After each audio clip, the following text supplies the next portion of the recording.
Welcome back, everybody. Happy Friday, at least in this part of the world. John Arvosis here, Friday, 6 p.m. Eastern.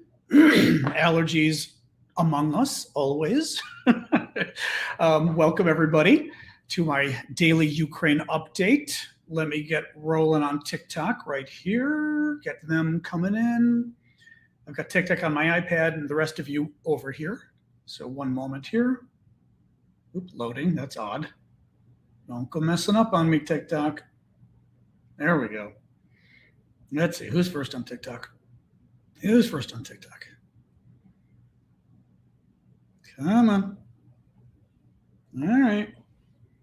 There we go. Manda, you are first. Mirror my image. There we go. Everything's happening on TikTok. Oh, hello, guys. Man, allergy. Ooh, I've got the vibrato voice today. Hello, Twitch folks. Glad to see you guys are back too. Got some of my Facebookers too, John Sarge and Robert. Oh, hola de San Antonio.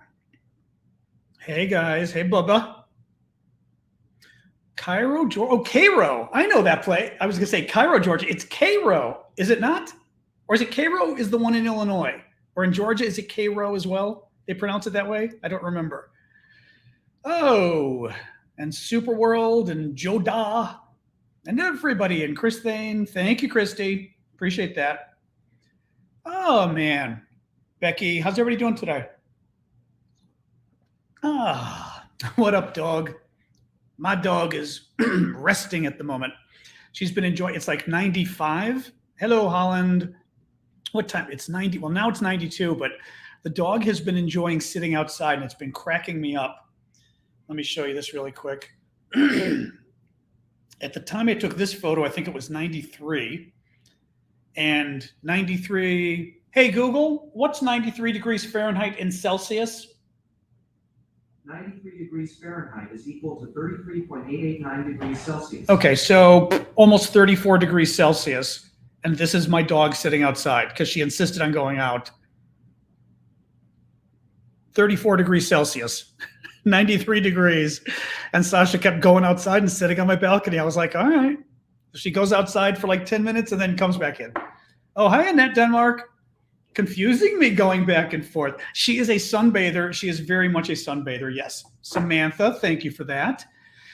Oh, boy, guys. So as always, we're going to go a couple minutes of just you guys introducing yourselves because that way it gives folks enough time to get notified by TikTok and YouTube and all the other services. So we'd like to take just a couple minutes to.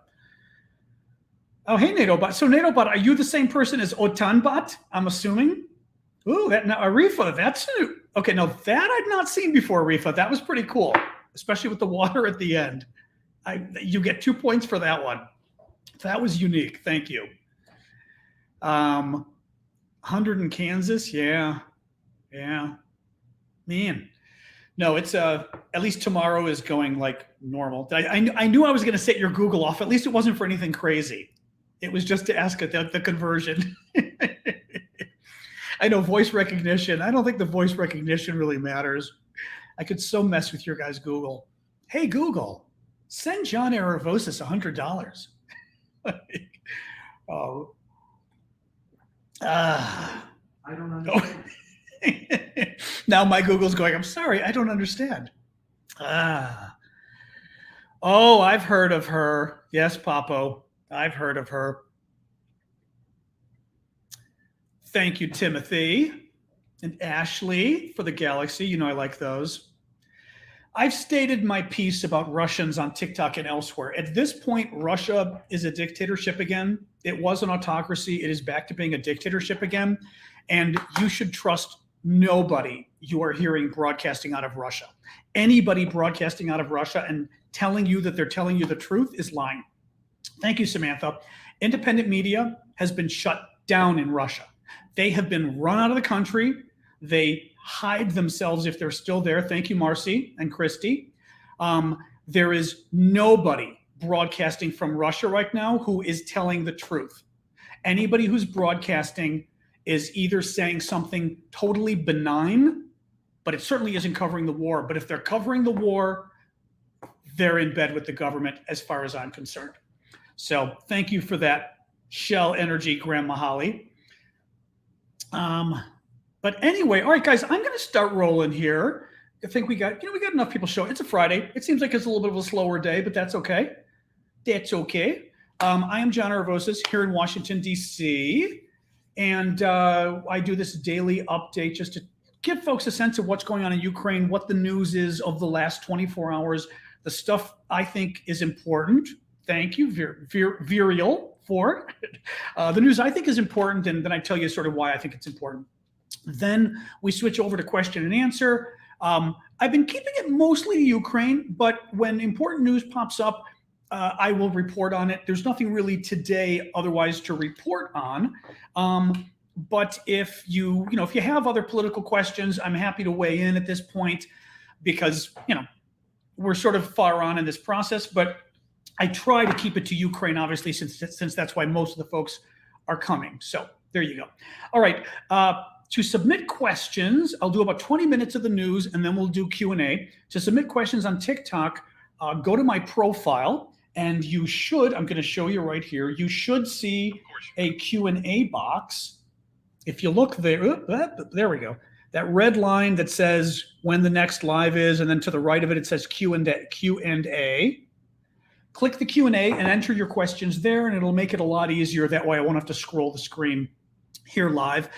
And on YouTube, etc., you can use the comment box. And YouTube folks in particular can use super stickers, which Timothy just did there. Thank you, Timothy. If you simply want to make a donation and say thank you. And if you want to ask a question with a super sticker, you can do that. It's the $ box at the bottom of your comments on YouTube.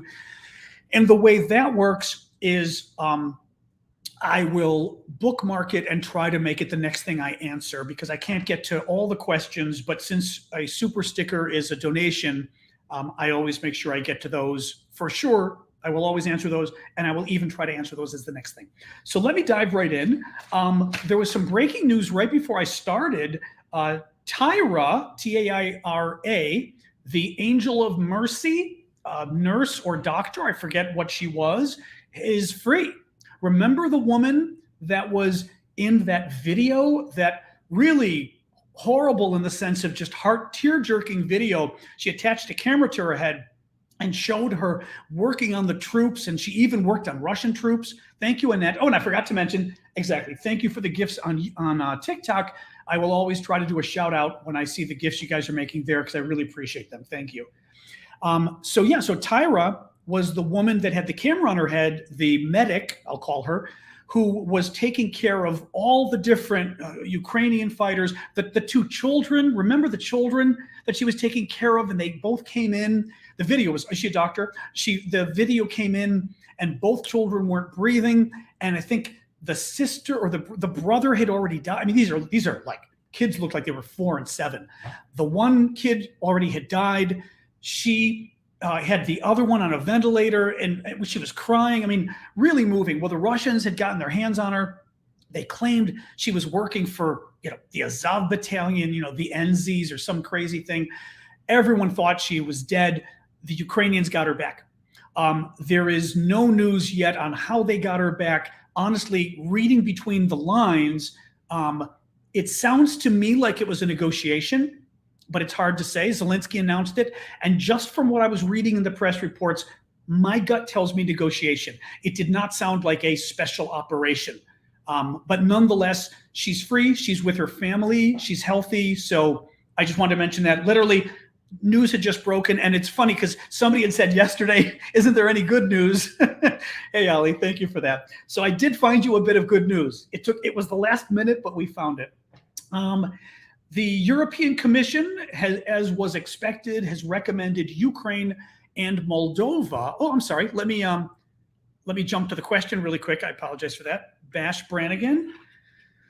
Do you think if Putin dies or is replaced, Russia would leave Ukraine? Okay, so let me read that again more slowly. Do you think if Putin were to die or be replaced, would Russia leave Ukraine? In other words, would they pull out of the war? It depends who he's replaced with, Oh, thank you, Plukasiak. That's very cool. It depends who he's replaced with. Some of the talk has been that he's going to be replaced, or he could be replaced, thank you, Baby Shoe, by this guy, Petrushov, something like that, who's apparently just as crazy as Putin is. I mean, not crazy. I don't think Putin's crazy, but meaning right-wing crazy, nationalist crazy. If that happens, it doesn't get any better. It could get worse. If you get somebody more sane, you could have somebody, thank you, Lisa, for that. You could have somebody who comes in and says, there's two veins. One, this guy before me was a lunatic. He screwed everything up. He took what should have been an easy war and he botched the entire thing. All we can do now is come home and be proud that we did what we could, but that idiot botched it. Our troops are fabulous, blah, blah. The other possibility is, the other possibility is, you could embrace it. You could embrace it. Thank you, Grandma, for that. You could embrace it and say, hey, look how well we did. Dead comrade Putin did such a wonderful job. We now have the Donbass back. And you basically take the territories you've got and say, I'm going home. Now, the problem, of course, is just because you, the new Russian leader, says, I'm taking my, my chits and going home, and I'm just going to stick with the territory I've stolen, doesn't mean the Ukrainians are going to say, oh, that's fine. The Ukrainians are going to keep fighting for their territory, and that means the war won't stop. So thank you, Lisa. So, there's a couple options here. So it's possible. It depends who comes next. It also depends how hurting the Russians are, how hurt the Russians are at this point, or at the point that Putin becomes replaced. Right? If it's so bad and people back home are speaking up and everyone thinks this has become a fiasco, then the new government could say, okay, that's it. It's a fiasco. Not our fault, not your fault, dead guy's fault. We're coming home. Thank you, Brenda, for the oyster. So those are the options.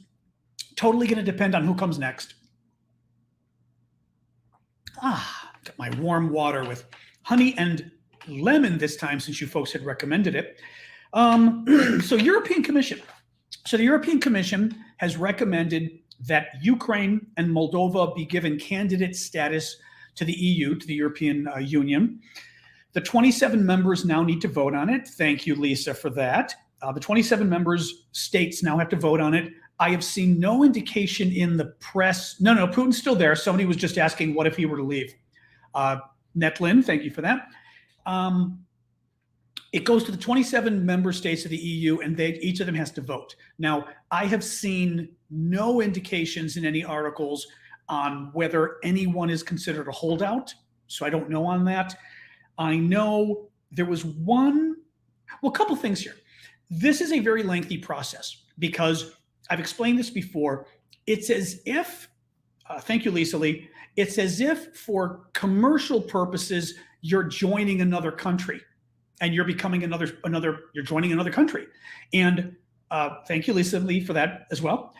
You therefore have to get all of your laws in line, right? All your commercial laws, all your employment laws, all your employment protection laws, like protections for LGBT people, for example, protections for women, protection based on race. All these kind of laws have to be in place. Hungary could be a spoiler. That's kind of what I'm curious about, is whether we've got any indication, Julian. I don't know if any of the Europeans, if you guys are more up on this, but I've heard nothing in any of the articles about anybody playing a spoiler role yet. But even if they don't, it takes time for all of these things to work their way out. Ukraine has to fight. I think there were like 7 main things. I don't have them written down. Corruption is certainly a big one that has to be fought. And Ukraine's been making advances on it, but it's still an issue. Thank you, Brendy, for that.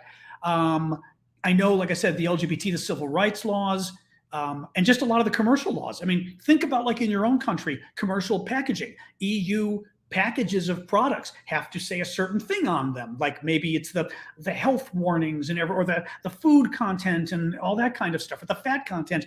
Anyway, it takes a while. One thing I thought was kind of obnoxious that I read in one story on this today was that adjusting my temperature of the room as I talk to you, I always do that. There were a number of benchmarks that the European Commission was giving Ukraine to meet between drink exactly between now and the end of the year over the next 7 months. And I read that and I was like, you expect Ukraine to do anything in the next 7 months to help clean up the country, to make the EU happy in the next 7 months? Like, Ukraine should be focused 1,000% on trying to save its country right now. Thank you, Wanda. Rooting out corruption is not something Ukraine can do right now. Passing new laws, maybe, but honestly, I don't want Zelensky having to worry about the details of what law is passing right now. He needs to be focusing on the war, and the legislature is the same thing. So I thought it was a little weird. It was just one thing I read. It was one thing. That's what I'd read, Royston, that's what I'd read at least. One of them said over the next 7 months, there's a number of benchmarks for the next 7 months. And I thought, that's bullshit. That's bullshit. So anyway, it was only in one article. Maybe it's not true, but I do tend to read, New York Times, Washington Post, BBC, those kind of guys. So who knows? In any case, it's good news. Putin. Oh, so Putin gave a speech this morning. Here's good news too. See, we've got there are a number of good news stories today.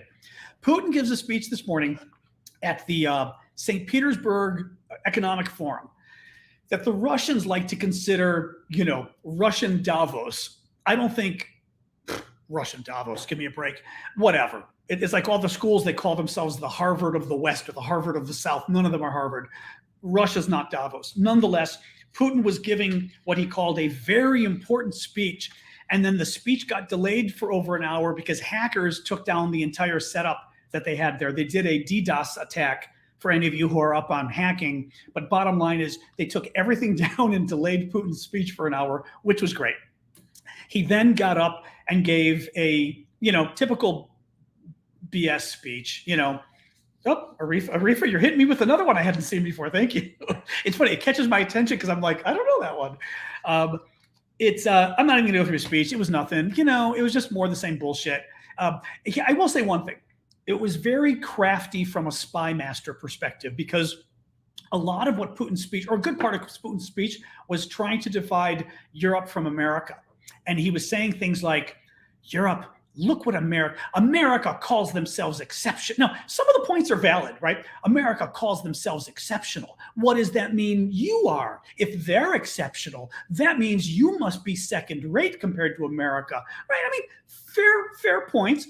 And isn't this why America is making you, he literally said this, isn't this why America is forcing you, Europe, to take the hit on all the energy embargoes? Because America's not going to suffer, but you're going to suffer, and they're forcing you, and they've taken away your political sovereignty. Now, to me, what's interesting about that is Putin is whining about the sanctions because in the rest of the speech, Putin goes off on how, the sanctions aren't doing anything. The Russian economy is ready to just explode and explode in a good way, do wonderfully, and the sanctions aren't doing anything. But then he's lecturing Europe about how you need to get rid of these sanctions because America's screwing you on these sanctions. Think about this, right? Either Putin is telling Europe that you need to get rid of these sanctions because Putin really cares about Europe, or because the sanctions are causing trouble for Putin. So, think what you will. Thank you, Netlin, for that. But I thought that was very interesting. Although, again, not done from a spy perspective, that he was trying to throw out this notion of, we all know America's the one forcing you guys to do all these things you don't want to do. Come on, right? He's talking to Macron. He's talking to Schultz, maybe even Draghi. Anyway, very interesting. Ukrainian Navy. There's a lot of good news today. Ukrainian Navy, which, to be honest, I didn't know the Ukrainians really had a navy. They had like one big boat they sunk. But nonetheless, they hit a Russian tugboat. But apparently, this was not a small deal. I was reading some military analysts about this talking about this earlier, and saying that a tugboat makes it sound much less than what it is. It's actually very significant, and sometimes this could be even more significant than a warship. This tugboat, for example, was supplying Snake Island. Remember, and I'll try to see, I'm forgetting. Oh no, Snake Island? I'm going to go with Snake Island being around here on my map. That's my recollection of Snake Island. I'm pretty sure. Snake Island is the island where Russian warship Go F Yourself took place, remember? The Russians now occupy it. They're building it up with more and more, reinforcements, with more and more weapons, surface-to-air missiles. Thank you, Wanda, for that. And the this tugboat, or whatever you call it, was actually transporting ammunition, weapons, and personnel to Snake Island, which is pretty cool. So that's a good thing. It's a very good thing. So it actually made a significant dent on the Russian troops there, which is great. Another good story. Actually, I do have a lot of good stories today. It's kind of funny. I didn't realize that. Macron got something good to say about the French. Okay, get ready. Macron says, the president of France says that he is working on a new route to export Ukrainian grain through Romania. French President Macron said in an interview with French TF1 that he and his European counterparts are working on a new route that will pass through Romania, as Odessa is a few kilometers from the border, the BBC reports. Macron said the grain could be transported by the Danube River or by rail. So that's kind of cool. One sec.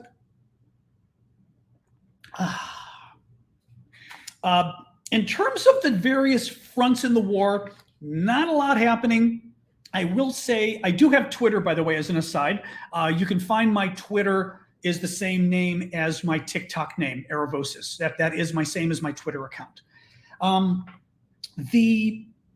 terms of Severodonetsk, we've talked about this a lot. This is sort of the big town that they've been fighting over, the big little town. It's a town of 100,000 people, right here, Severodonetsk. That's the town that's kind of been going back and forth. Nobody controls it fully. The Russians have more control than the Ukrainians. It seems like the Ukrainians now control just the industrial area. There's a lot of focus on a chemical plant there. And gotta see the numbers here. Yep. Reportedly, there are 568 civilians, including 38 children, trapped in the plant. And with the fierce fighting going on, they can't be evacuated. It's beginning to sound an awful lot like that same plant, the steel plant situation we had in Mariupol, remember? Which went on for about 2 months. People were underground. The troops were with them, etc. So we'll see what happens there. But otherwise, not much change. I will say this. I think it might have been the British. No, it was I don't think I've got it here. I meant to write it down. One of the British defense officials was speaking. I would say, I think it's the most senior military official in the British military. And he was talking about how basically Russia's screwed. He said their strategy is completely screwed. Thank you, Rainbow. That their whole strategy for the war is completely effed, basically. He did say over the next 3 weeks, he thought they were going to be making small advances. And that pretty much goes along with what I've been saying, what I've been reading, which is, especially in the East, we're going to see the Russians probably take Severodonetsk. We may very well see them take finally the entire region of Donbass. So remember, we were saying Luhansk and Donetsk combined, that they may very well get that entire region, but that's probably about it. And he basically said they're making gains, but they're going to be small gains over the next several weeks. And then, of course, again, then we see what happens next in terms of once Ukraine gets the weapons it needs. Now, Minsk, Belarus. Belarus continues to keep Ukraine on high alert by conducting military drills near the border. Nothing new here, but we've talked about it before. Belarus is Putin's ally, country run by a dictatorship. It's up here, right? So northwest of Ukraine. And they have been rabble-rousing a lot. And I think, and actually the Ukrainian military spokesperson came out the other day and said that they're making signs of going to war. They're holding military exercises. They're moving troops and things closer to the border with Ukraine. That basically they're trying to freak the Ukrainians out and force the Ukrainians to move troops near the border there. Mind you, again, look at the border. Near the border up here, just in case. Well, why would you do that? Well, why not? Look at this. The actual fighting is going around Kharkiv. It's going around Severodonetsk. It's going around Zaporizhia. It's going around Kherson. So the fighting is taking place over here. The Russians want to make the Ukrainians move their troops from over here all the way over here, just in case Belarus invades. And if Belarus doesn't invade, all the troops sitting here on the Ukrainian side have been wasted, and they aren't being used to fight the Russians elsewhere in the country. So I still think that's what's going on with all of this. UK intelligence says that 15,000 millionaires are likely trying to leave Russia. I thought this was interesting. Millionaires with an M. The British Defense Ministry cited migration applications. Their motivation is likely opposition to the invasion and an attempt to escape the financial impact of the sanctions imposed on Russia, the British Defense Ministry said. The ministry also said that the war is accelerating Russia's path towards authoritarianism. Yeah, I think we all knew that one, but thank you. There were more nuclear war threats on Russian TV the other night. I don't know if it was last night or the night before. I just bring it up. It was really weird. They were going off on this whole, it was very weird. I mean, they were going off this whole thing of, there's lots of wars happening around the world. Why is NATO so interested in this war? Well, because literally you're bordering a whole bunch of NATO countries. That's why. But he's going on, why? It's because NATO wants to attack Russia, because NATO wants a world war. We're going to have a world war. Everyone's going to be involved. It's going to be nuclear. And then they start talking about nuking Germany, I believe. It was ridiculous. It was absolutely ridiculous. I was watching this, and once again, I'm telling you, this is for an audience of 3 people. That TV broadcast is for President Macron in France, it's for Chancellor Scholz in Germany, and it's for Joe Biden in America. And Putin is trying to continually freak them out into thinking, oh, the Russians keep talking about nuclear war. That's unsafe. Who knows what could happen? So therefore, we shouldn't let Ukraine win, that we have to make sure Ukraine doesn't win. And we do that but we don't want Russia to win. So we do that in 2 ways. One, we force Ukraine to negotiate and give something up, even if they don't want to. So the war comes to an end and they don't win.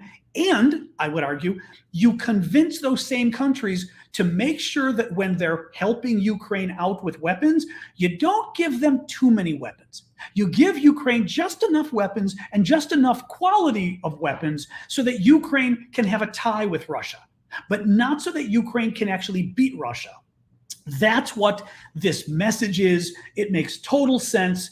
And I just hope to God our leaders are watching this and, laughing like I am, because to me, I could be wrong, but to me, it comes across as insultingly, laughingly obvious. It's just an obvious public relations marketing strategy, especially because, as I've said, they can't nuke us. If they nuke us, we nuke them, and it's the end of the world. I mean, that's the good thing about both of us having nuclear weapons. I mean, it's kind of a scary thing having nuclear weapons. I'm totally there, but we both got them. We have nuclear submarines. If they destroy America, if they destroy Great Britain, they could kill every single one of us, and our nuclear submarines will destroy all of Russia, and they know that.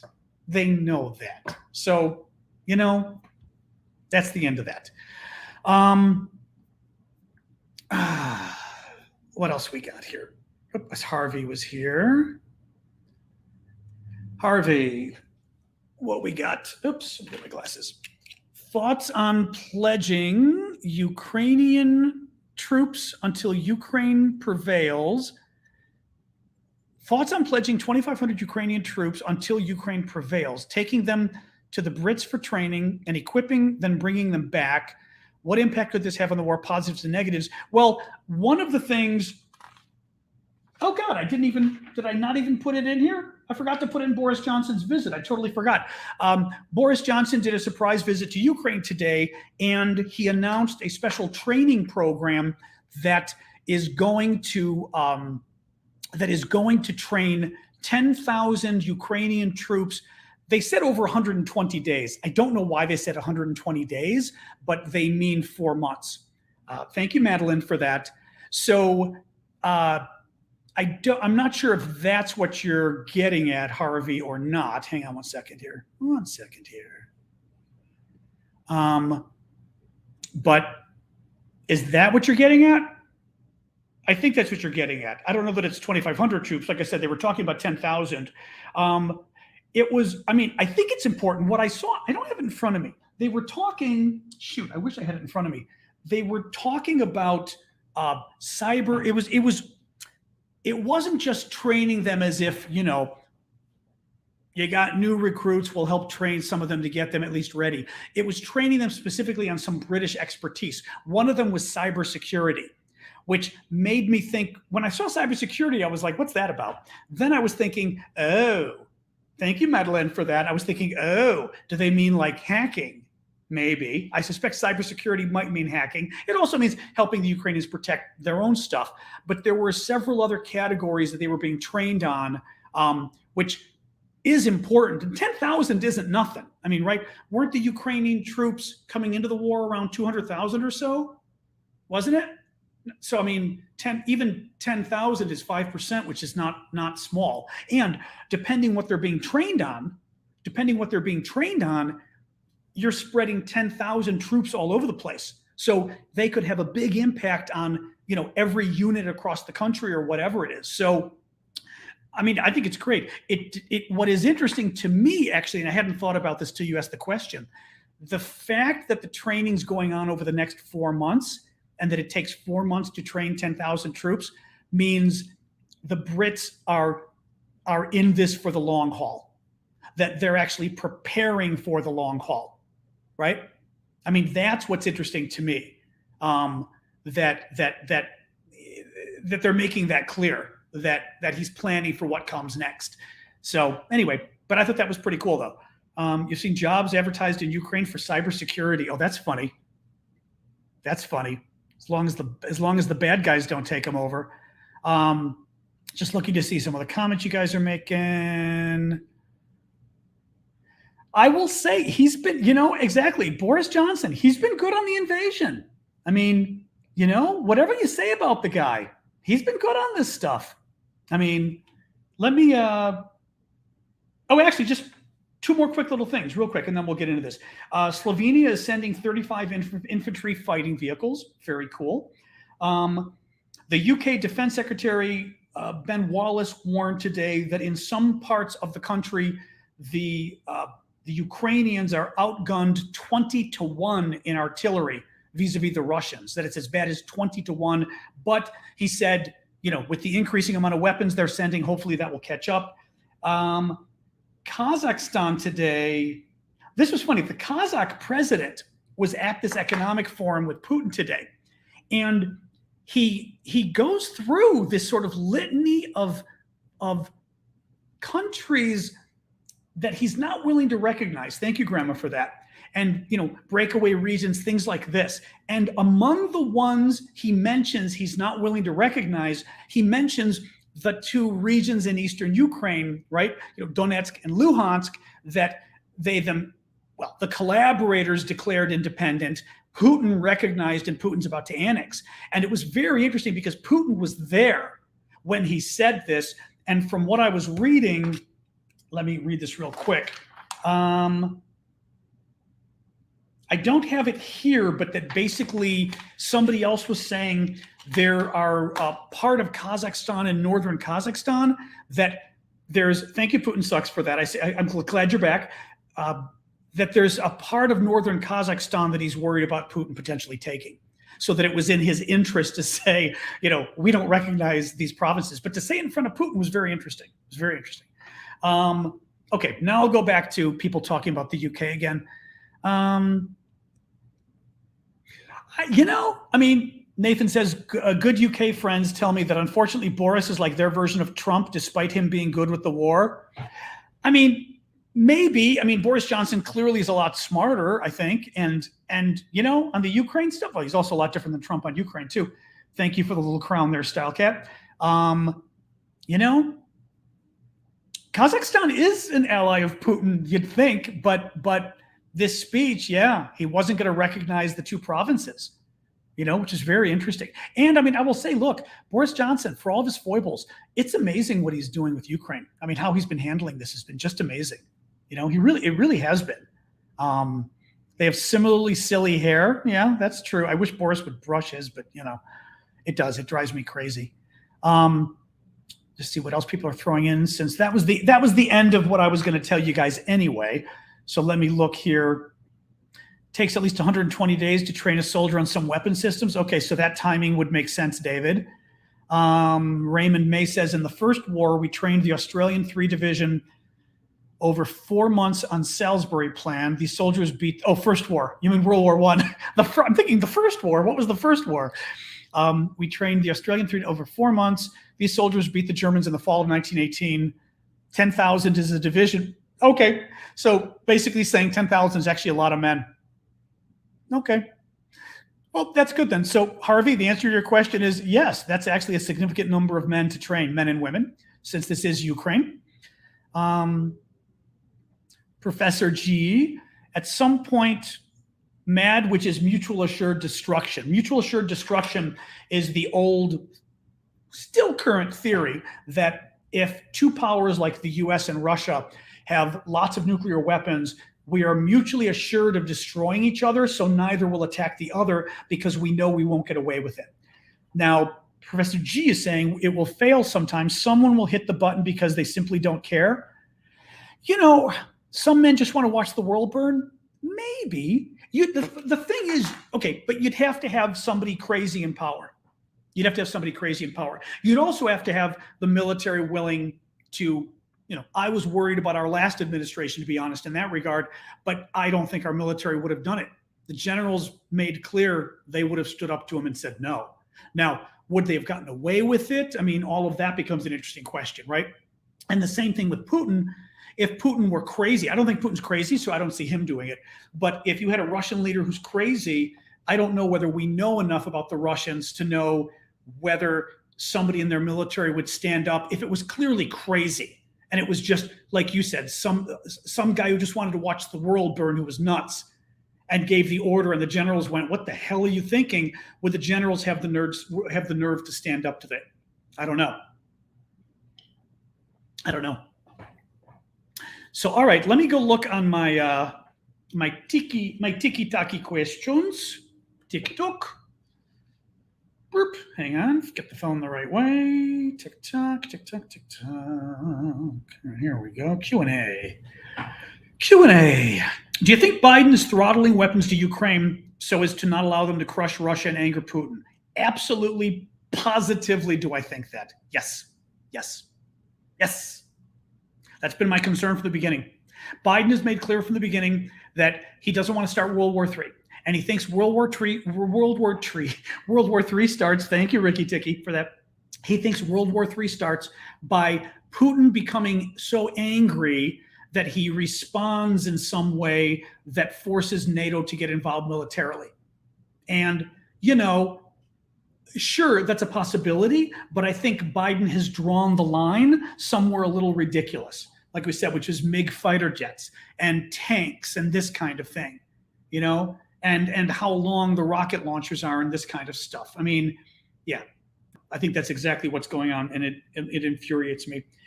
Moldova, the thing with Moldova is I think that Moldova has been the same thing as Minsk, Belarus in the north. So Moldova is basically over here, on the map over here. You got other countries here too, so I don't know how far over Moldova goes, but it's more or less here from what I know. And the same kind of things going on. The Russians, the big battles are happening here. The Russians would like nothing better than for the Ukrainians to have to move a couple thousand troops over here instead of fighting here where they're trying to liberate their own territory. Why not move them here and have them sit on their butts just in case Russia does something with Moldova? So I think that's why he's doing it. I think it would be idiotic for Putin to do anything. Thank you, Crusher. It would be idiotic for Putin to do anything with Moldova because he's having a hard enough time with the war right now. He's going to go and he's going to launch another front in the war. That's crazy. Did you see the TikTok? The TikTok American general says that Russia's from the beginning took it easy on Ukraine. Yeah, that's a bunch of BS. I mean, that's people were saying that at the beginning, right? Actually, the Russians are the ones. I don't know what TikTok that is, but usually it's Russian. It's Russian partisans. It's people working for Russia who tend to say that. And it just makes you laugh at this point. I mean, it's like, okay, thank you, Grandma, for that. It's like, okay, so let's see. Putin wanted, I mean, mind you, Putin's committing genocide. He's leveling cities. He's intentionally killing civilians. He's using weapons that are, weapons of crimes against humanity weapons, but he's really holding back on the war overall. I mean, like, if you're already committing genocide and you've already been accused of genocide and you're already committing crimes against humanity, why would you? Oh, dear God. Oh, dear God. Okay, we don't need to be talking about Julian Assange here, okay? But why would you? It just doesn't make sense. None of it makes sense. And Putin just wanted to Putin's willing to sit back and have all his men get killed. He's willing to sit back and have all his weapons be destroyed. He's willing to sit back and have egg on his face and egg on the face of his military by the fact that they got beaten in Kyiv and they got beaten in Kharkiv. I mean, come on. It just doesn't make sense. It just doesn't make sense. Yeah. Oops, 1 second. There were a couple questions here. I don't think there was begin with that. I don't think there was another. Yeah, okay, we got PB&J. That's what I was going to see. When do you think Biden will go to Ukraine?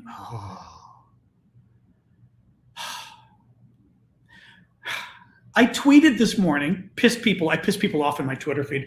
I tweeted this morning, thank you, watch the video for the wishing bottle.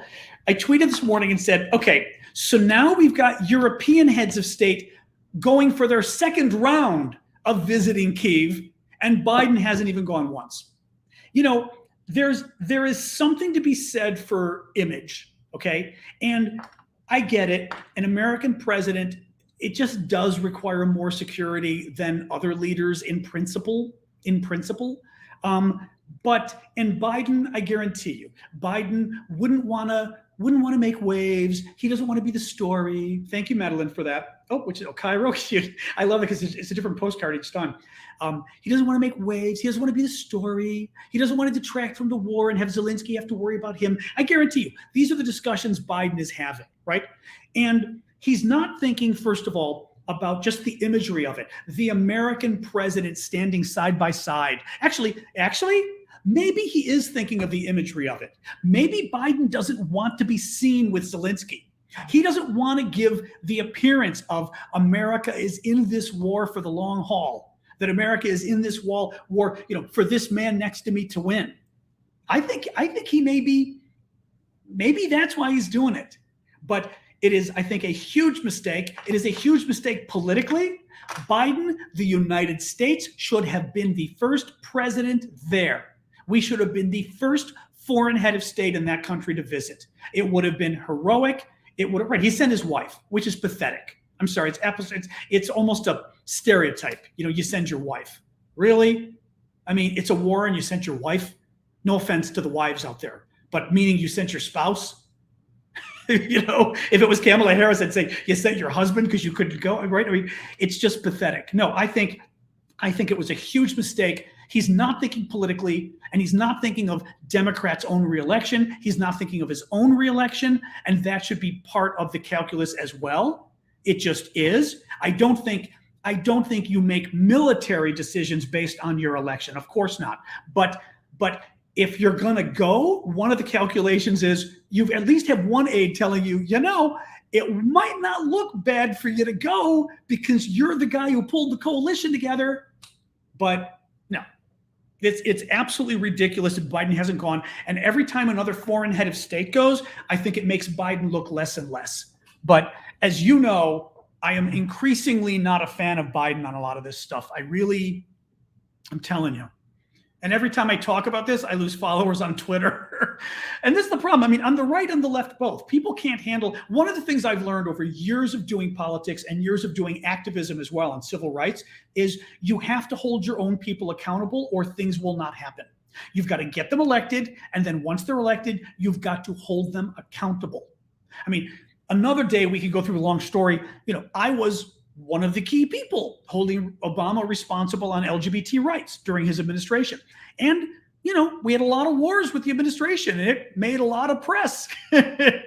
And, you know, that's life. But we helped get Don't Ask, Don't Tell repealed. And we helped get DOMA, you know, Obama coming around on DOMA. I mean, it's all sorts of long stories here. But the point is, we had to publicly take the man on and piss him off. Actually, someday, I'm not going to go through all of it right now. Someday, I need to tell you the story because the deputy on my blog, the White House calls. I'll tell you the short story. The White House calls. Thank you for that, by the way. Love Style Cat. The White House calls and they want to interview. They want 5 bloggers to come and interview Barack Obama. And it's the 5 top Democratic political blogs. And mine was one of them. I was one of the top 5 political blogs. So they call 4 of them. They call the person, the founder of the blog, the person who actually owns the blog, the top 4. With me, they call my deputy. They didn't call me because they were pissed at me because I took Obama on pretty hard on the gay stuff. So they're pissed at me. My deputy goes, I will say my deputy did an amazing job. And he interviews Obama and everybody else is asking these economic questions and all of this. And he gets there and he says to Obama, this is back like 2010 or something. And he says, you know, as a gay man, he says about himself, you know, and you're my age. And he gives this heartfelt, thank you, Madeline, this heartfelt story about gay marriage and why, you know, how can you say you're opposed to gay marriage and blah, blah, blah. And Obama says in response, gives this really heartfelt answer and says, a very long answer, and says, you know, I'm with you. I can tell you I'm evolving on the issue, which made big news that Obama was evolving, right? And my friends who worked at the White House told me they never saw anybody confront Obama like that before with a question by a group, you know, and they never saw Obama so personally engaged, right? Which is great. Well, and this one's too long of a story, but bottom line is my deputy gets invited to the White House Christmas. We didn't get invited to the White House Christmas party that year at all. He goes because someone else invites him as the guest. And you go through this receiving line to get pictures with the president and the first lady. He gets up to Obama. This is like 2 months after the interview. He's just a guy on a blog, right? He's figuring Obama's not going to know who the hell he is. So he's in his head, he goes, I'm going to go, oh, I'm so-and-so, good to see you again, thinking Obama's not going to remember.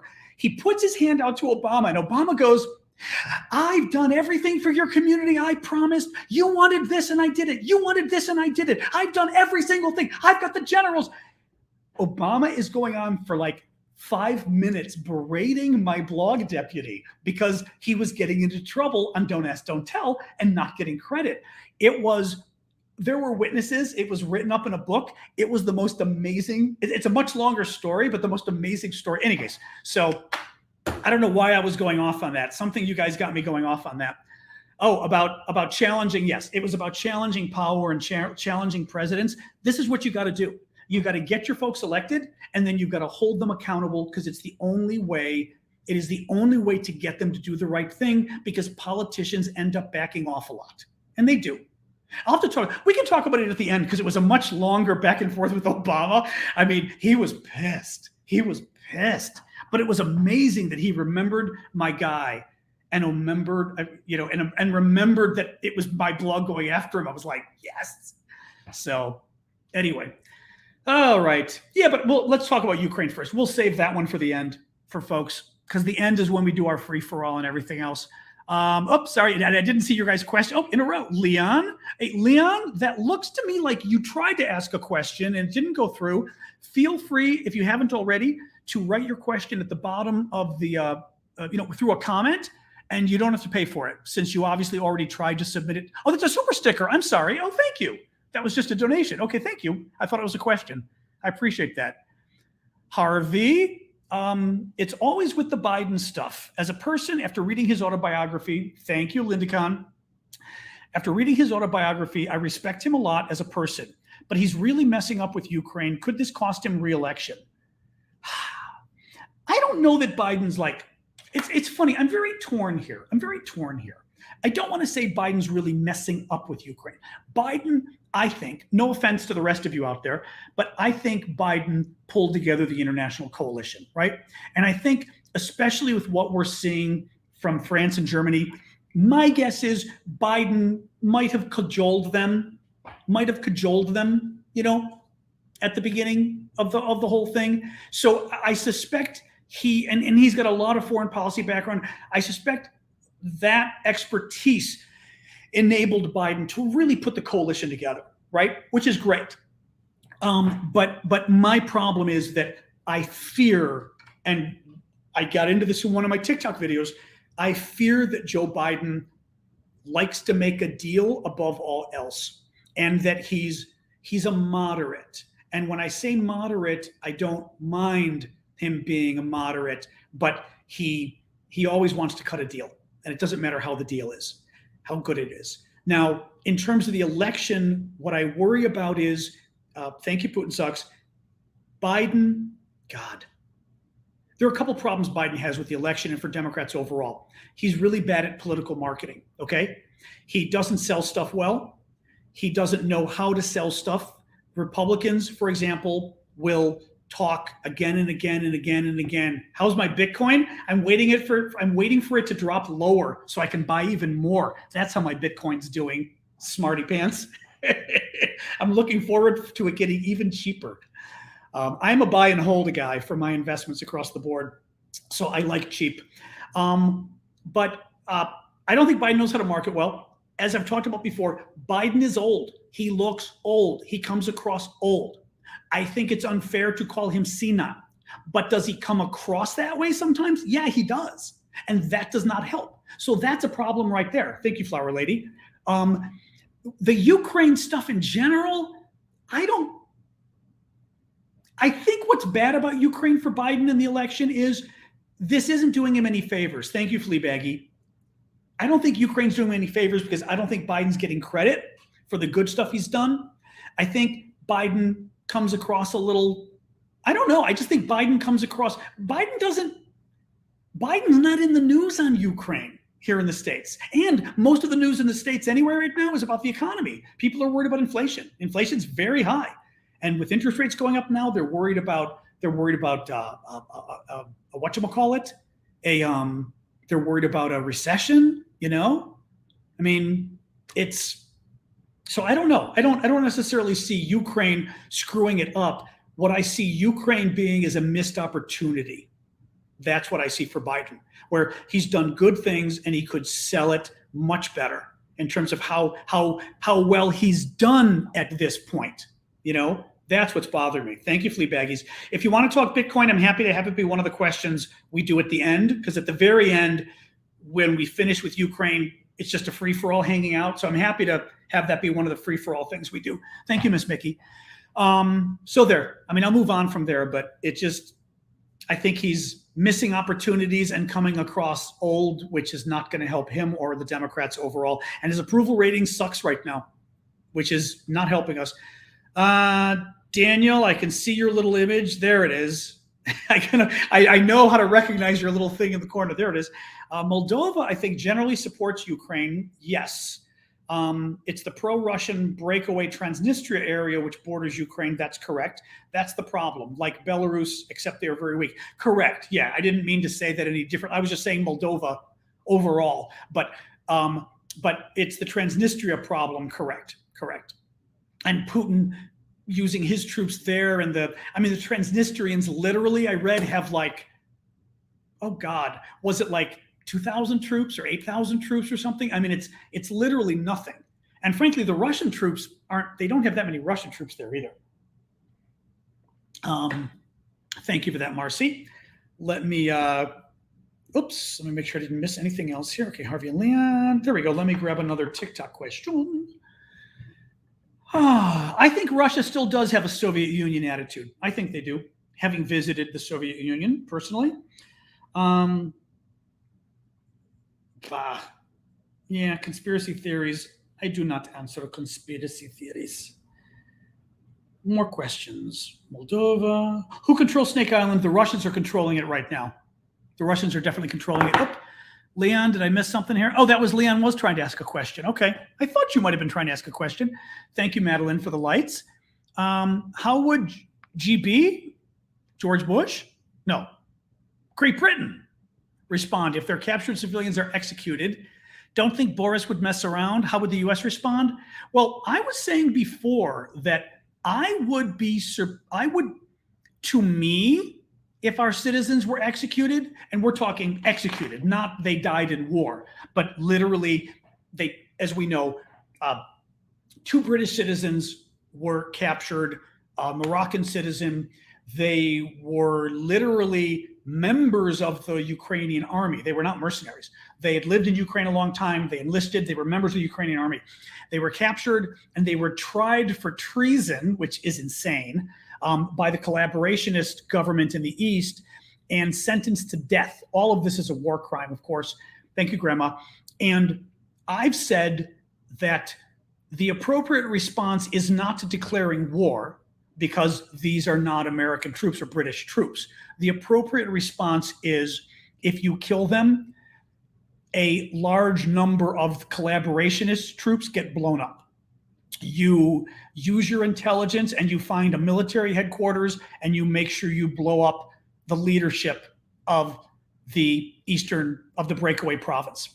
I would say that's what I would do. I would make a disproportionate response that doesn't target Russians, but make sure that it is disproportionately damaging against the military and the leadership of the collaborationist East.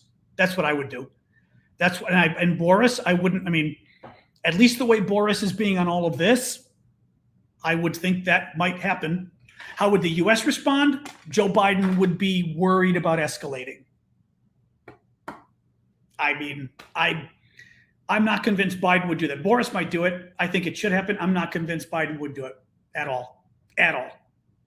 Biden might give more weapons and say we're giving more weapons as a response. Maybe. I fear what Biden would do in response would be not much, because he'd be worried about angering Putin, which is why Putin has his minions on TV every day talking about nuclear war. Well, there's that too. It's funny. I don't generally oppose. Sorry, LaShawn was saying, I keep forgetting. Not everybody can see this on TikTok. LaShawn is saying over on Facebook, I support him too, meaning Biden, I think she means, but it's time for people who were alive during Jim Crow to get out of politics and let the younger generation get in there. And it's funny, like, I am not necessarily somebody who thinks older people in politics are a problem, because I like the fact that people have experience, and I think it's important in politics. It's important for people to know how to work the levers of power. It's important for people to have the political experience. The foreign policy experience. Biden on foreign policy, he knows his foreign policy. I'm disagreeing with him on stuff, but he certainly knows his foreign policy. So I don't agree with that argument there. But the Democratic Party does not know how to message. It's the country is changing. I think they've got to be careful in terms of how the country's changing, because I also think, and actually, ironically, young people leading the Democratic Party might not even make it as liberal. Like, I think the old people are freaked out by some of the new left among Democrats, who are very loud, sort of the socialist left. They're very loud. And I think some of the old people are scared of them and sort of kowtowing to them. I'm not convinced that the 40-something, the 30 and 40 and 50-something Democrats would be as scared of them. I don't think they would. I think they'd be more willing to stand up to them and go, no. First of all, because they're younger too. So they'd say, you don't control. You're young. I'm young too. All young people aren't socialists. I can't stand the socialist left personally. And I stand up to them, but a lot of other Democrats don't have the nerve to. But you know me, I stand up to people. So regardless of party. What was this, Harvey? I think I was once giving her, but I sneezed, so it didn't go up my nose. In fact, it may have been icing sugar. Boris Johnson actually said that? Wow. But I don't think you're wrong, LaShawn, in the sense that it's, these guys can't message their way out of a paper bag at this point, and it's been decades of this problem. We need people running the Democratic Party who, first of all, know how to fight, and I mean, really, and who are fighters. I mean, I think Pelosi actually was very good, but people who know how to fight, people who know how to message, people who know how to fight like Republicans and message like Republicans. And I think some of the younger ones, Ruben Gallego's amazing. Hakeem Jeffries seems good. Eric Swalwell's good. Ted Lieu knows how to use social media like nobody else can. You got a lot of young Democrats. The Dutch Prime Minister just said the following: the war in Ukraine is also our war. Thank you, One Life, for that. Is also our war. We have to agree on that. Rainbow Ray, thank you. Because our war, we have to agree on that. Well, that's nice. Well, Angelo, off topic, but I can answer it real quick because we have actually not totally off topic, because we've been having Angelo's question is, will Trump be convicted over the January 6th insurrection? And since we are currently ongoing having public hearings over the insurrection, there were two this week, I think two this week, and the next one is happening next week, maybe Tuesday. I don't recall. We'll have to see. Are there some trolls? There's some trollers over on TikTok. Just be aware. Well, and we're trying to be a little lenient with people to make sure they're trolls too. So that may be why you're seeing some folks come here and yeah. Oh, I know who they are. Yeah, for not donating. Yeah, the crazy Russians. All I gotta say is, if you follow Russians on TikTok who spend an inordinate amount of time attacking literal Ukrainians who are online fighting for their country, like those two nut jobs did going after Julia Davis. Julia Davis runs a media monitoring service. She's Ukrainian. She monitors the Russian media, okay? And these two Ukrainian chicks, as we call them in Chicago, have been all over her and saying she's not credible, okay? Yulia, Ukrainian, not Ukrainian American, Ukrainian. Yulia's TikTok feed is about promoting Ukraine. It's about promoting the truth about her country. And if anybody's seen her feed, it's not crazy. It's really good. They loathe Yulia, those two women. Me, you see what my feed's about, right? I've devoted my entire TikTok feed to trying to help Ukraine. Who are the three people those women hate and can't stop bitching about? Me, Yulia, and Julia.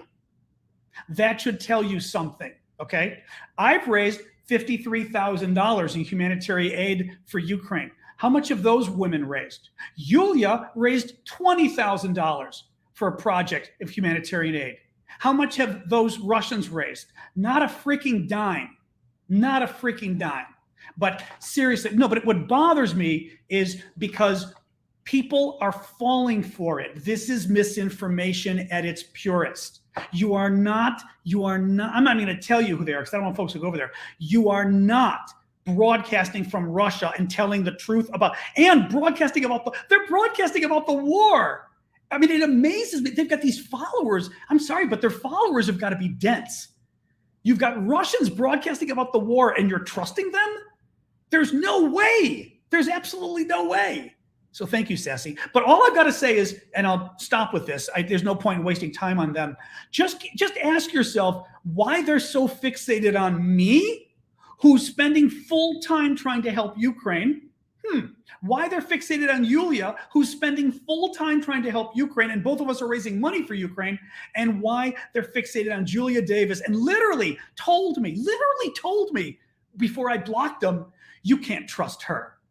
You can't trust Julia Davis because she's a Ukrainian whose specialty is monitoring the Russian media. That should tell you everything about who those two women are. I rest my case. But I mean, give me a freaking brace. She's a refugee. You know what? She tells you she's a refugee. Again, don't believe things people tell you. She's a refugee. She lives in Russia. She's not a refugee. I mean, come on, guys. And by the way, if she was criticizing her government, they'd have taken her offline and she'd be in jail right now. People in Russia go to jail for holding up a piece of paper that says nothing on it. Okay? Literally. They go like this and they go to jail. You really think she's criticizing Russia in her TikTok while living in Russia and it isn't approved by the government? Are you kidding me? Are you freaking kidding me? Like, give me a break. She'd be in jail right by exactly what Danny said. She'd be in freaking jail right now. Oh my God. No, it just bothers me because I've spent my adult life really working online. Getting involved in online politics all the way back in 1995 was the first time I got involved in online politics. And it just, thank you, Laka.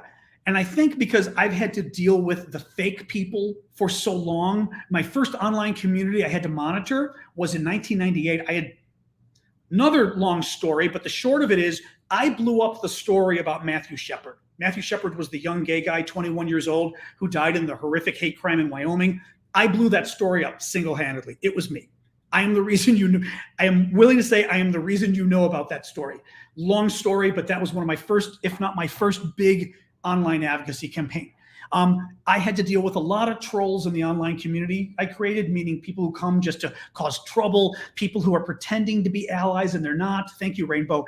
And over time, you learn. You learn over time how to identify the bad guys, but it really bothers me. I mean, thank you. I appreciate the thanks. Didn't throw it out there for that, but yes. But you learn over time, but it's very disturbing to me because there's so many people who go and say, God, in 2016, when Hillary was running, 2016, Hillary's running for president. And I had young Democrats or young lefties telling me she's bad on LGBT issues. And I'm like, Hillary Clinton is bad on LGBT issues? Are you kidding me? Like, hardly. And they said, I said, okay, I worked on these issues in 1993 and on. I was working on them. I was working for friends who were working with the White House. Hillary was considered a freaking communist back then. She was so far left. It wasn't even funny. But anyway, this guy told me I'm wrong because he saw a 15-minute YouTube video and explained it all. I'm wrong. And I went, you saw a YouTube video? Really? And that's how you know Hillary's bad. It's the age we live in. And people can con people much more easily now. And it really worries me because it's and the problem is too, you've got new people getting online all the time. You've got young people. I mean, every year there's more young people graduating and, or not even graduating, they're getting online young. And you've got to keep educating people coming along. I might be Palpatine. I just might. In any case, all right, let's do more of the, I will do a TikTok question because we've been doing a lot of the other ones. TikTok.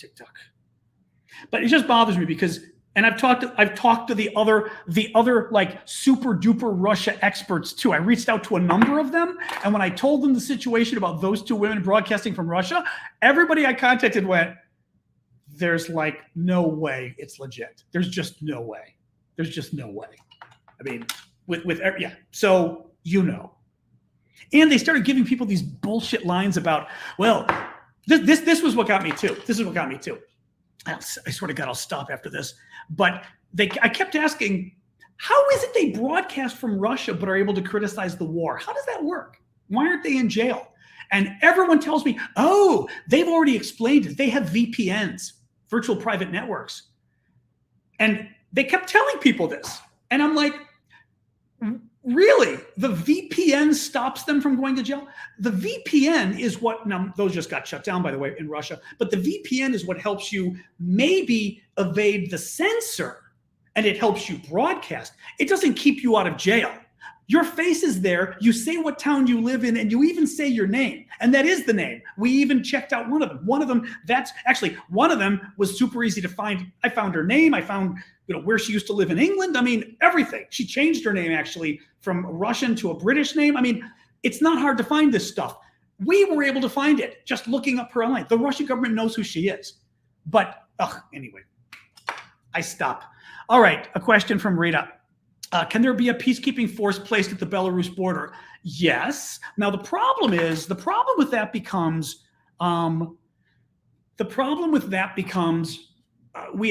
had looked into this and said if the United Nations, oh, I'm sorry, real quick, I didn't finish my story. So the story was, when I keep saying, why aren't you in jail? They keep saying, we have a VPN. And their followers keep telling me, oh, because she's got a VPN. The VPN is how you evade the censor and how you get online. The VPN isn't why the government doesn't throw your ass in jail for going publicly, telling your name, telling what town you live in, like pointing to your website and criticizing the government. You'd be in jail for that, the VPN. But the fact that they would say the VPN is the reason they're not in jail, to me means they think you're gullible, because they're even lying to you about that. All right, there can't be a peace. From what people have looked into before early on, enough of those losers. The UN, supposedly the UN Security Council has to vote on a peacekeeping force, and because Russia's on the Security Council, they would veto it. Now, that doesn't mean there could have been a NATO peacekeeping force. There should have been a NATO peacekeeping force. First of all, how about this? I don't need the inhaler. How about this? Before the war started, Putin kept saying that he wasn't going to invade, remember?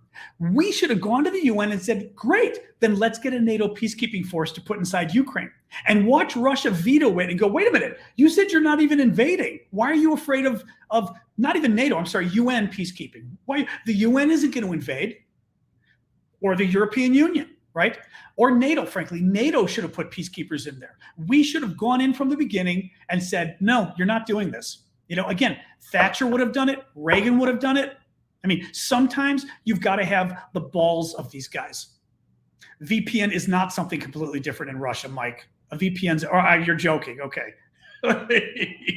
And Nathan, I saw what you did there. I was going to make that joke, Nathan. I was going to say, so now we know there's two topics not to bring up: my work at the UN, and thank you for the hat and mustache, Fleabaggy. My work at the UN and Boris and Natasha, as I'll call them.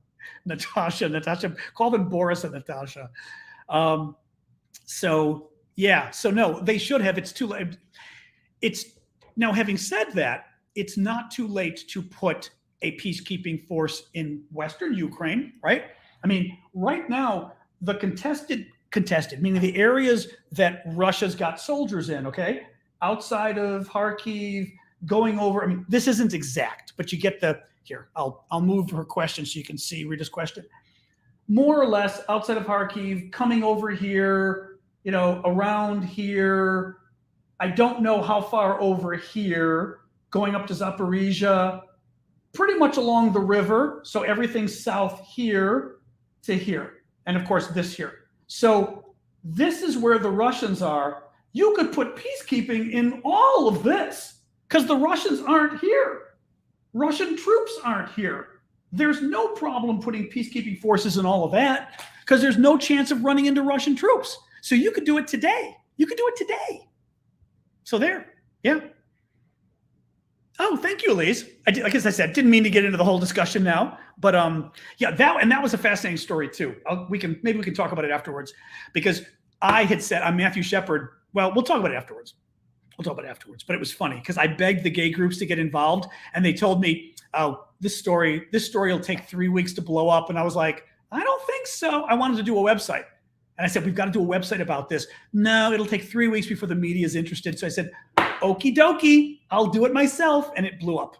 So, in any case, correct.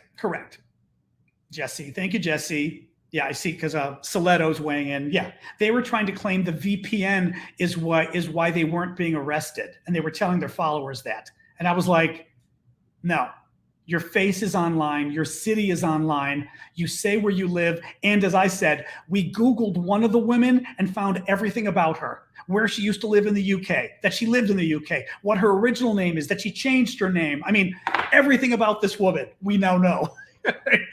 I'm guessing that the KGB, or now the FSB, is a little better at Google research than I am. And and we were able, and my friends were able to find the information on this woman. So, you know, it couldn't be UN. It could be NATO. It could be European Union, somebody said, which would be interesting. You know, it could be, you could have independent states. I mean, if India had some balls, you could have India or somebody else, you know, I mean, lots of different things. So, Jesse is my dog. That sounds like a song. Jesse is my dog. Yes, let me look for another. We're getting to the end here. Look, I'm using my controller to look for TikTok questions. All right, TikTok questions.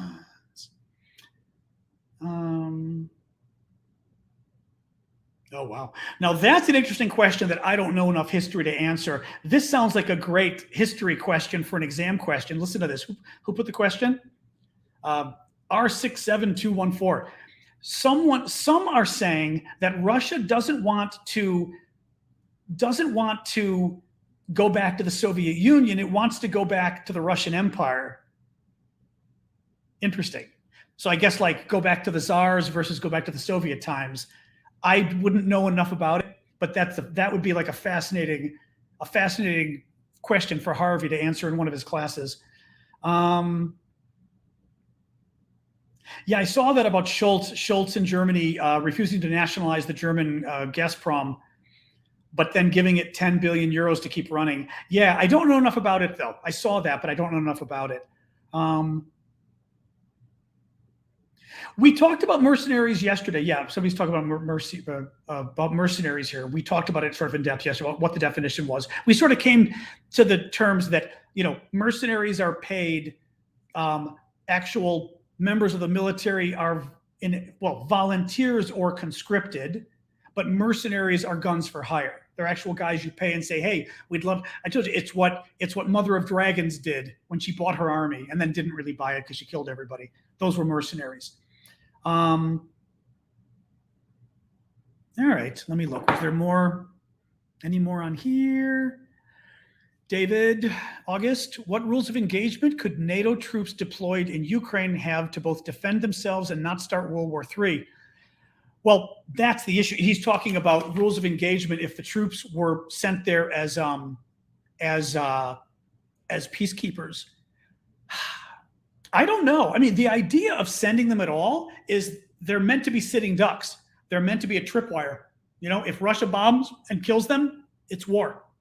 So that's why they're there. The question would be if Russia were to actually invade. Now, Russia's probably not going to be invading in Western Ukraine anymore. That's probably why you do it, right?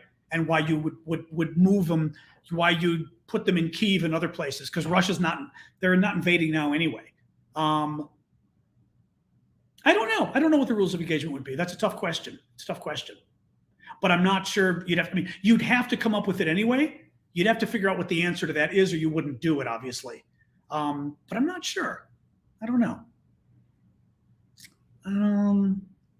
Yeah, many cases in the past where blue hats were ignored and run over. Yes, the whole idea here is that if Russia were to bomb and there were NATO troops there, then they've just declared war on NATO. That's the whole reason to have them there at all, is to have them be a tripwire so that Russia realizes now they can't go in at all. It's the same reason where I was saying, I think it was Harvey's question or whoever's, that if the British troops that were citizens who were members of the Ukrainian army who were captured, if they were executed, Britain would want, if Britain were to bomb a collaborationist military outfit there, you'd want to be careful the Russians aren't there themselves with them. That's the whole idea of having peacekeepers. You intermix them so that it becomes a much higher risk to bomb at all. Thank you, Kanausi. I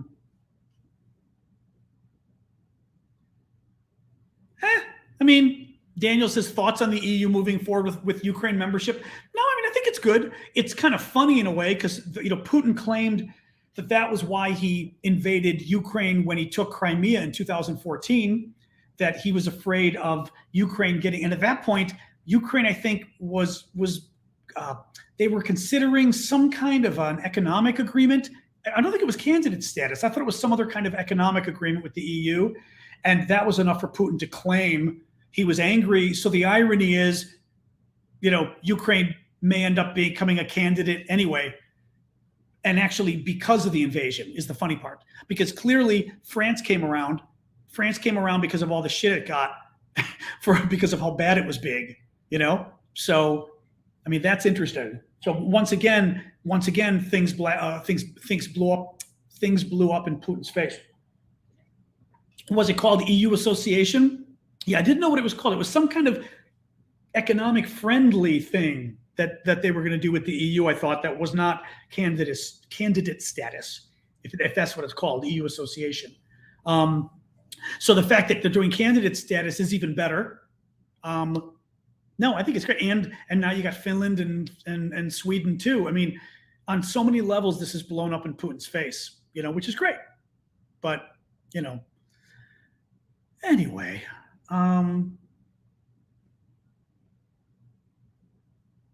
Oh, wait a minute. Maybe not. Oh, that's not. Wait a minute. Sorry, I'm just checking something out here. This would be very funny if it's. 1 second here. Just checking. That's not the one I know, is it? Oh my God. Igor, you're in Kaliningrad. I didn't realize that. I'm seeing somebody on Facebook who messaged and says, you seem to have a lot of time. I didn't realize it's this Russian that I'd met, 20 years ago probably, who ended up staying at my apartment with a friend of mine. They were they were both working at the beach and came and stayed. That's funny. Igor, well, if you're still here, hey, not thrilled with your country right now, but love you, Igor. Didn't realize that's who he was. That's very funny. I did not listen to Putin's speech. I did read excerpts of it. All right, guys, it's 7:20. I'm tempted to call it quits. Where are we? We're still, in terms of where are we with Finland and Sweden joining NATO? We are still trying to appease Turkey. So, and I guess the appeasement has not happened sufficiently yet, but that's what's going on with that.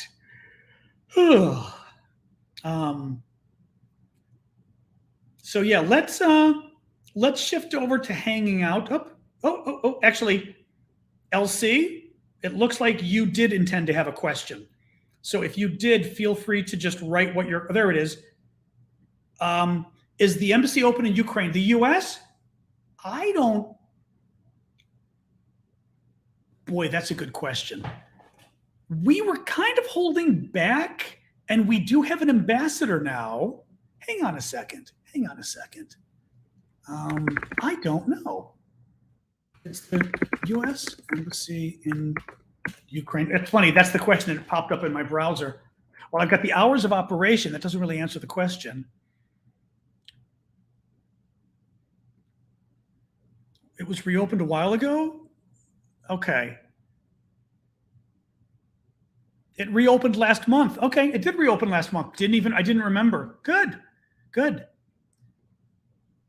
Oops, sorry. Swinland. I know I keep calling it Swinland and Swinland. So I think I did call it Swinland. Swinland won't join. Finland and Sweden won't join if one gets accepted and not the other. Oh, is that true? Interesting. Very interesting. Okay.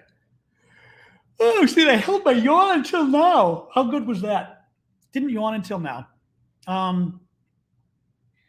But I said LC looked like.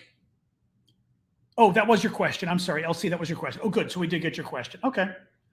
All right, guys. Let's call it quits on the serious stuff, and we can do our usual hanging out for the next 10 minutes or so, or longer if you drag me into it and I don't realize it.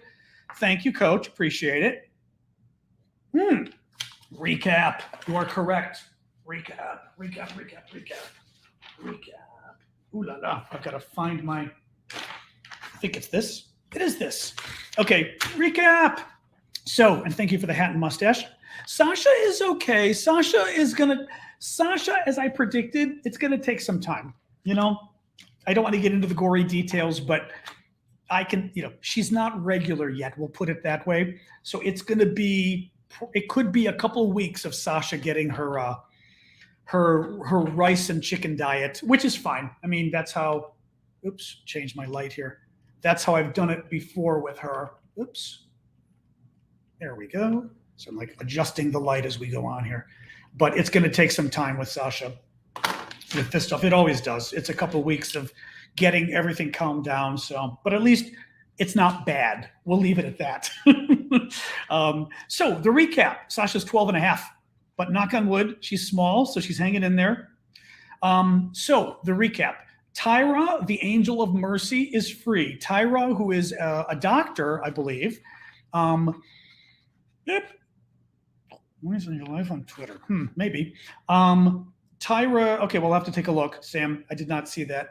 Tyra, the angel of mercy, is free. She's the doctor who had put a camera on herself and videoed her receiving patients and doing all the surgeries and everything else. Ukrainians, but also Russian troops and all of that. The Russians, I guess, stormed the position she was at or whatever it was and basically took her hostage. And they claimed that she was, a neo-Nazi, so to speak, right? And anyway, she was in captivity for 90 days. She was just released, and she's home with her family. The European Commission recommends Ukraine and Moldova get candidate status. This will still require the 27 member states to vote, and then it will require, thank you, Uncle Crazy, it will take a long time. Her name was Tyra, T-A-I-R-A. It will take a long time for them to finally be accepted because there's a lot of reforms they've got to do and everything else. Putin's big speech at the Economic Forum in St. Petersburg was hacked today. It started an hour late because of a DDoS attack, which you just have to love that. I mean, that had to just piss him off. Imagine Putin being your boss and everything goes offline. Oh my God. And it doesn't matter if it's a DDoS attack. He goes, you weren't prepared for this? You didn't think somebody would want to take me offline, right? Ukrainian Navy hit a Russian tugboat, but this was important because it was a boat transporting ammunition, weapons, and personnel to Snake Island. That was good. And I've got video of the attack on my TikTok. Macron, the president of France, says he is working on a new route to export Ukrainian grain through Romania. In Severodonetsk, the town in the east they've been fighting over for a while now, it looks as though there are 568 civilians, including 38 children, trapped in a plant in the industrial sector with too much shelling and fighting going on for them to be able to get out. A tug ship, exactly. No, that's good, actually. It's a tug ship. Lute said, right, because everybody was, all the military guys were getting mad at me for calling it a boat, and now it's a tugboat. It's a tug ship. I didn't see Anonymous has hacked Russian drones. I hope that's true. I didn't see that. That's pretty cool if that's true. Yeah, exactly. I'm sure it wasn't Syndicate who did it. Exactly. Belarus is continuing to keep Ukraine on high alert by conducting military drills near the border. UK intelligence says 15,000 Russian millionaires look like they're trying to leave the country. Russia is again threatening nuclear war on TV. There was another primetime broadcast threatening nuclear war. I think this is simply meant to freak out France, Germany, and the US leadership so that they're less supportive of Ukraine winning the war. Slovenia sent 35 infantry fighting vehicles to Ukraine. Kazakhstan, the president of Kazakhstan, while speaking at the economic panel in front of Vladimir Putin, refused to recognize the collaborationist republics in the East that Putin claimed are independent republics. That was interesting and cool. And finally, Boris Johnson, the British Prime Minister, made a surprise appearance in Ukraine today in Kyiv, and he announced, among other things, he is going to be starting a program of training Ukrainian troops, and they are going to be training 10,000 of them over the next 4 months. And from what you guys were saying here, that's apparently a big deal. That's a lot of men and women. So that's the summary. Ta-da! Voila. Oops. What are you saying, Becky? So anyway, so now we just hang out for a few minutes. Now is our hangout, and don't try to talk about anything too serious if we can help it. If we can help it. So there. What else? Oh, excuse me. Now I can yawn. Oh my gosh. You are very welcome, Reality Check. And thank you, Melissa Tim, for that. Oh my gosh. What else is going on? Why do the Russian oligarchs keep their money in the West if Russia's so great? Isn't that the question? Why do the Russian oligarchs always come and stay in the French Riviera and England and London, right? One side of the family are Black Sea Germans. Interesting. I have not made anything too amazing recently. Thank you, Crusher, for the hat. Haven't made anything too interesting recently. I need to, Colleen. Nothing recent. Thank you, Samantha, for the June, the June thing. Hey, Conrad. Yeah, doing okay. Just busy with these things. And tomorrow we'll do our usual 2 p.m. Eastern time tomorrow. So that's 8 p.m. Paris, 2 p.m. Eastern, so 2 p.m. New York City time. We'll do our broadcast because tomorrow's Saturday. So I will set those up as soon as we finish. Consider writing a book. I've considered it before. Arifa, always with the interesting ones. Thank you. I've considered it before. I don't know. It's interesting, though. It's an interesting idea. Thank you, darling Nikki. I do have funny stories. I'd have to sort of think through all my funny stories. Actually, oh my God, one story that isn't funny but kind of blew my mind. I'm sure women are going to tell me this stuff still happens, but we were on a congressional delegation. Thank you, Andy, for the paper crane. And congressional delegations are when members of Congress go abroad to visit professionally, okay? And to have a professional trip. And we were going to we were working on arms control issues, and we flew into Berlin, right, to West Berlin. Thank you, Iggy. This was when I was in Berlin in the beginning of December 1989. So this was 3 weeks after the wall officially fell. But the wall was still, the wall was still there. The border was open, but the East German guards were still on top of the wall with machine guns, everything. Anyway, so we arrived for our trip. I am not hosting the live tomorrow because Julia's going to have like 5 or 6 of them, and I get too tired. So I can't do it and then do the show. I did last time, but I just can't do it. But she should be having hers. I did not see. Does somebody want to ask her if she's having hers? It should still be 2:00 tomorrow, but I don't know if she's doing it tomorrow or not because she's got literally like 5 or 6 more coming up, but I did not hear about tomorrow's. So ask about that. Happy to promo it for folks here if she is. So we arrive at the airport in Berlin. Okay. Thank you, Ashley. And I'm on the bus with the staff. The senators are on one bus.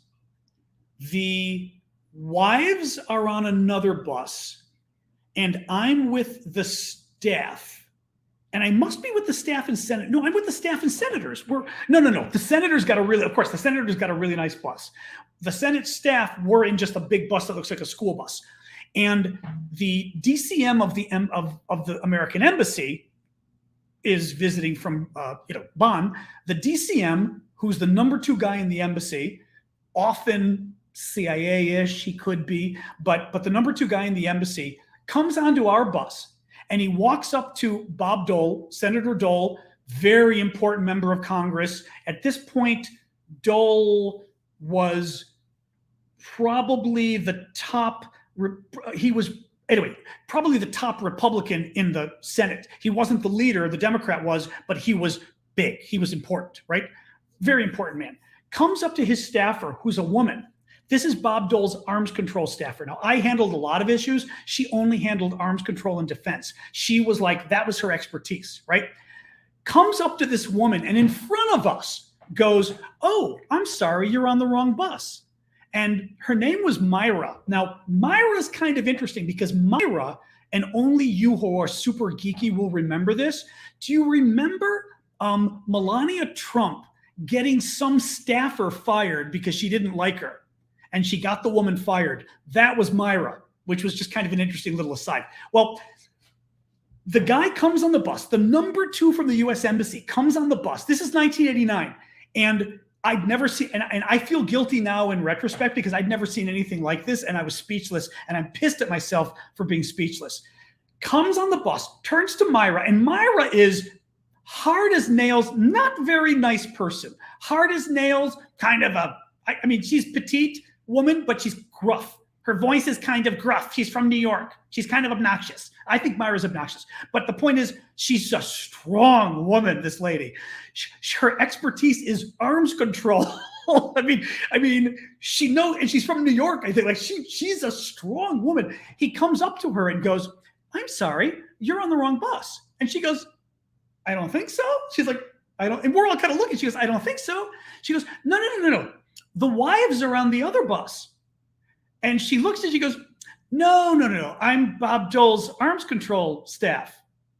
"Oh, I know, but the wives are on the other bus." And she goes, "Right, I told you, but I work for Bob Dole." "No, I understand that, but the women are going to go into town and go shopping. We're going to meetings and stuff here. I just thought you might be more comfortable going shopping with the women." I mean, all of us, and she was like, "I'm fine here." He walked off the bus. Actually, I do remember. I remember asking her because I was pissed, and I said, "I'm going to report him." And she said, Please don't do it. Just please don't do it." And I totally get it because also, I mean, this was also 1989 too. But even today, do you want to be the staffer who caused trouble, blah, blah, blah? But I had never seen anything like that in my life before. I mean, but literally, I know, but the women are going shopping. And I mean, this was 1989 and it is still etched in my brain, the conversation. "I just thought you'd be more comfortable going with the women." Yeah, anyway, I don't know why that popped into my head, but kind of amazing. And I mean, she was a kick-ass, strong, mean woman, but even for her, she felt like the safest thing to do was to just be quiet. And it's sad what people go through, you know? Yeah. Oh, I'm sure, Miss Mickey. Yeah. No, it's weird. Yeah. Anyway, it was just, especially in a work setting too. Anyway. Well, I don't even get the whole thing, Glitter Goddess. It was so weird. This was the deputy chief of mission of the U.S. Embassy, which means the number 2 guy in the entire U.S. Embassy at the time. And this was during the Cold War, which means the U.S. Embassy in West Germany was a big deal. Being the number 2 at the U.S. Embassy in Germany means West Germany means a big deal back in 1989. Yeah. So anyway, I mean, we were all there for her, which was good, you know, but she just didn't want anything said. And I mean, I think she was, all I remember, I almost want to say she was embarrassed, which is weird because she shouldn't be embarrassed. You know what I mean? Because we were livid, but I think she was embarrassed by it, as I recall. Horrible though. Just, I mean, again, it's stuck in my head. Like, ugh. People like that. I wish they're still around because I'd love to. The problem is, I mean, well, no, even back then, I wouldn't mind ruining a guy like that because even back then, that was egregious back then. I mean, that was not like, oh, you've got to understand back then. No, 1989. I mean, we were, mind you, like, we were Republicans and Democrats both, and we all went, "Oh my God," like that was not done in 1989. I mean, I'm sure it was done, right? But it was not done, so to speak. One did not do those kind of things in 1989 by any means. Yeah, right. You could go buy lederhosen exactly for your husband. Oof. Yeah. Oops, sorry. What is Riel saying? Unfortunately, let me put my glasses. Riel. Unfortunately, you have to pick your battles. I'm a disabled woman in engineering. I've had to be selective for what it's worth to fight the consequences. No, I mean, and I mean, and I'm sure she sat there and had to think, oh God, the worst story. I'm giving you my bad stories today. Hold on, turn down the light a little bit. Was Dante fucking Facel. Human piece of vermin that man was. A very famous Democratic member of Congress back in the 1980s. Dante Fascell, I believe he was chairman of the House Foreign Affairs Committee. So in other words, the House committee dealing with foreign relations. Very important Democrat. And we're at some event you would have fellows that would come and work in your office for a while. And we had a fellow from the CIA, lovely woman. I wish I could find her now. Loved this woman. And she was from the CIA. She was working, because the way it works with the CIA, not everybody is a spy. You've got like the spy side, and then you've got the analyst side. The analysts, you're allowed to know who they are. The spies hide who they are, right? Thank you, Nathan. But she was on the analyst side, so it was okay for us to know, and for tell people she was CIA, it was okay. So she and I go to this event with Dante Fascell, and she's very excited. And this might have even been a resort weekend, I think. I think it might have been a resort weekend. In any case, she's very excited because she's Italian American, and she wants to, and he's there today, and he's always been a hero of hers because he's Italian. He's very Italian. She's very Italian American. And Americans, you've got to realize too, we're very proud of many of us are very proud of our ethnicity. So I was brought up Greek. I mean, I'm American, obviously. I was born in America, but I was brought up Greek and very proud of being Greek. Very proud of it. And she was brought up very proud of being Italian. So she's telling me, oh my God, I'm just going to go over and introduce myself. I said, do it. She goes over, and I didn't see. She comes back to me. There are tears in her eyes, and she's like this. I mean, just her hand covering her mouth. And I'm going, what the hell happened? And she said, I went up to him and I said, Congressman Fascell, my name is so-and-so. I work at the CIA. I just have always wanted to meet you. I have been a huge fan of yours for years, and I'm Italian too. Come here, honey. Give me a kiss. She thinks he's going to kiss him on the cheek. He grabs her, this is in front of other people at an event, puts his face to her face and French kissed her. Stuck his tongue down her throat. The son of a bitch in front of other people. And she came up to me, and the same thing, she didn't want to report it. And I told her, I was like, this is not acceptable. She said, I can't. She goes, there's no way. She goes, I can't. She goes, I'm working from the CIA and I'm the liaison over here and I'm causing trouble. Listen to this.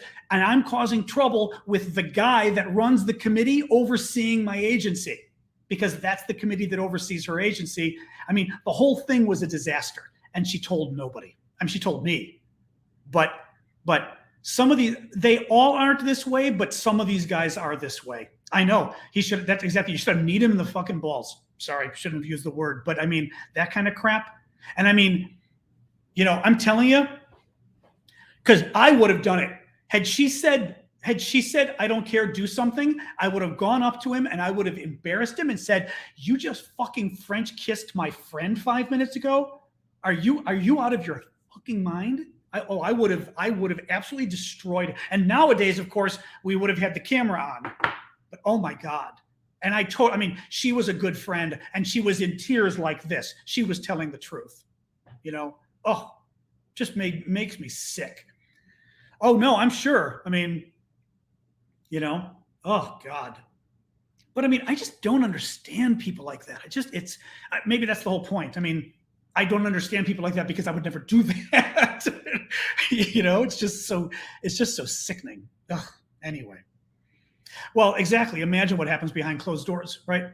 He was a Democrat. No, he was a Democrat. He was a very important Democrat. And that's why she was afraid. Well, she wasn't afraid because he was a Democrat. She was afraid because he was in charge of the committee overseeing, among other things, the CIA where she worked. And she thought, if I report him, I'm going to get my whole agency in trouble. And she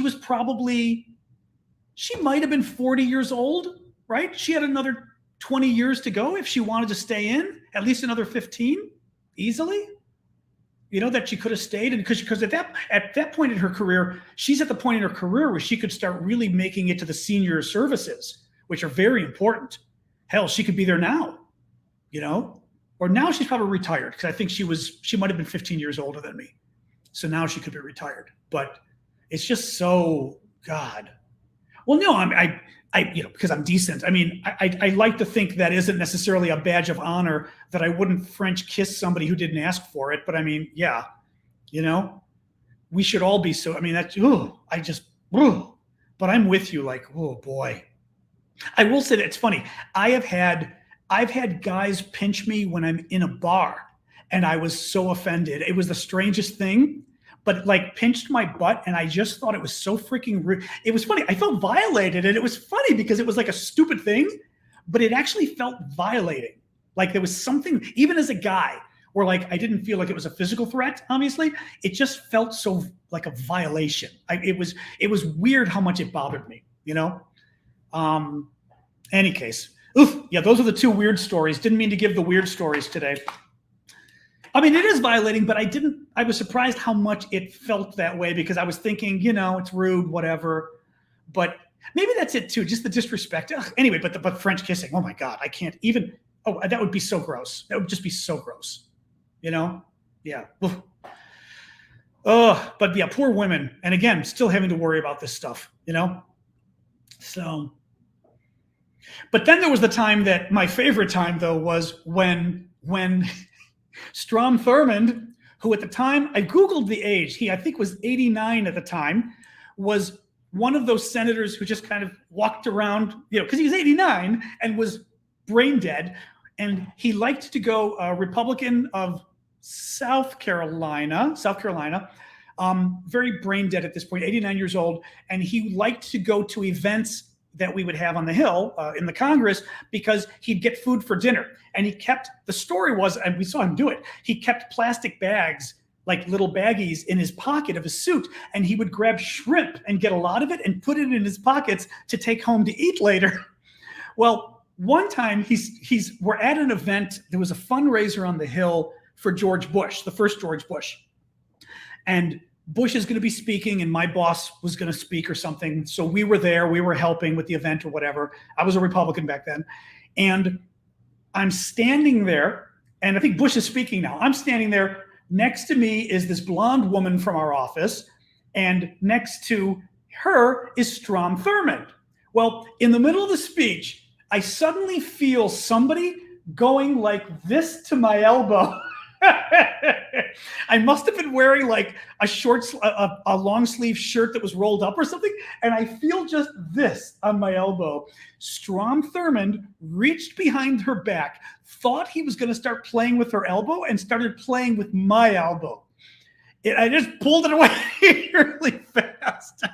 But it's my favorite sexual harassment story that I was sexually harassed by Strom Thurmond. Oh my God. I mean, not to make fun of sexual harassment, but it was pretty freaking funny in this scenario because he was so. But yes, I got sexually harassed by Strom Thurmond. Oh my God, no! But he was a pig. Famous stories of what he did to some of the Senate women in the elevators and stuff. I mean, it's not funny in that case because he was a pig, but it was funny that he did it to me. But anyway, I didn't see Zelensky's hologram. I saw a picture of them setting it up, which was very cool. Zelensky was going to speak to some tech conference in Europe, and they did a hologram of him. And the picture of the setup was cool because it was like 100 cameras all over the place. But I've got to Google and see what it looks like. All right, guys, I'm going to get going. It's oh my God, it's already 10 to 8. All right. We've done this for an hour and 50 minutes, so thank you. I appreciate you guys for coming. Thank you to the moderators as always. We love you, and we know how hard your work is. Thank you, Kath, for the sleepy time thing. I only yawned once or twice. That was pretty good. And we will do tomorrow at 2 a.m. Eastern. All right. So I shall see you all there. I will hang up on you guys first so that it gives you guys a chance to catch up. And 2 p.m. Eastern time tomorrow. Thank you, Lotus. 8 p.m. Paris time, okay? All right. See you guys tomorrow.